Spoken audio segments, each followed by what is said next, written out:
ನನಗೆ ಸಾಮಾನ್ಯ ತುಂಬ ತರಕಾರಿಗಳನ್ನ ತೊಗೊಂಡು ಬಂದು ಫ್ರಿಡ್ಜ್ ತುಂಬಿಸಿ ತುಂಬ ದಿನ ಅದನ್ನ ಇಟ್ಕೊಂಡು ಉಪಯೋಗಿಸೋಕ್ಕೆ ಅಷ್ಟು ಇಷ್ಟ ಆಗೋದಿಲ್ಲ.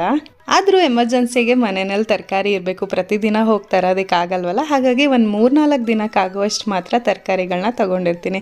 ಇವತ್ತು ಹಾಗೆಯೇ ಸಮನ್ವಿನ ಸ್ಕೂಲಿಂದ ಕರ್ಕೊಂಡು ಬರ್ತಾ ಸ್ವಲ್ಪ ಹಣ್ಣು ತರಕಾರಿ ಎಲ್ಲ ತೊಗೊಂಡು ಬಂದಿದ್ದೆ.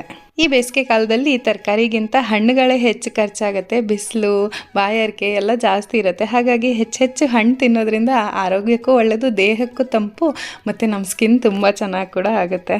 ಈಗೆಲ್ಲ ಬೇಸಿಗೆ ಕಾಲ ಬಂತಂದರೆ ಫ್ರಿಡ್ಜ್ನಲ್ಲಿ ನೀರಿಟ್ಕೊಂಡು ತಣ್ಣಗಿರೋ ನೀರು ಕುಡಿಯೋದು ಸಾಮಾನ್ಯ ಎಲ್ಲರೂ.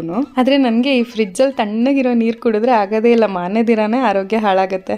ಆದರೆ ನಾವೆಲ್ಲ ಚಿಕ್ಕವರಿದ್ದಾಗ ಈ ಥರ ತಣ್ಣೀರು ಬೇಕು ಅಥವಾ ತಣ್ಣಗಿರೋ ನೀರು ಕುಡಿಬೇಕು ಅಂತಂದರೆ ಆಗೆಲ್ಲ ಹೆಚ್ಚು ಎಲ್ಲರ ಮನೇಲೂ ಫ್ರಿಡ್ಜ್ ಇರ್ತಾ ಇರಲಿಲ್ಲ.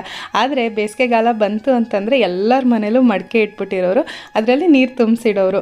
ಬಿಸಿಲಲ್ಲಿ ಹೊರಗಿಂದ ಬಂದಾಗಲೋ ಅಥವಾ ನಾವೆಲ್ಲರೂ ಮಕ್ಳ ಜೊತೆ ಆಟ ಆಡ್ಕೊಂಡು ಬಂದಾಗ ಆ ತಣ್ಣಗಿರೋ ನೀರು ಕುಡಿದ್ರೆ ಅದೆಷ್ಟು ಹಿತ ಅನಿಸೋದು ಅಲ್ವಾ. ನಿಮ್ಮ ಮನೆಗಳಲ್ಲೆಲ್ಲ ಈಗಲೂ ಮಡಿಕೆ ನೀರು ಉಪಯೋಗಿಸ್ತೀರಾ? ಹೌದು ಅಂದರೆ ಕಮೆಂಟ್ಸಲ್ಲಿ ತಿಳಿಸಿ.